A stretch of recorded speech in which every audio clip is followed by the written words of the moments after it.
সেটাও বুঝতে পারলো না। কিন্তু আমি কেমন করে কাকে বোঝাই? চুরি তো আমার জন্য করিনি গো, চুরি তো আমার বন্ধুর জন্য করেছিলাম। কিন্তু কেউ তো আমার কথা বুঝলো না, আমার কথা শুনলো না।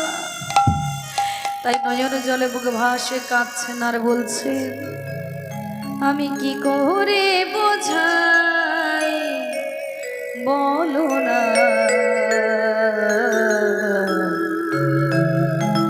এ আমার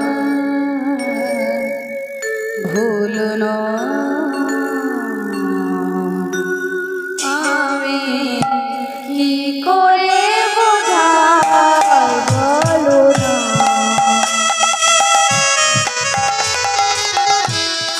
এ আমার ভুল নয়। আমি কি করে বোঝাই বলো না, এ আমার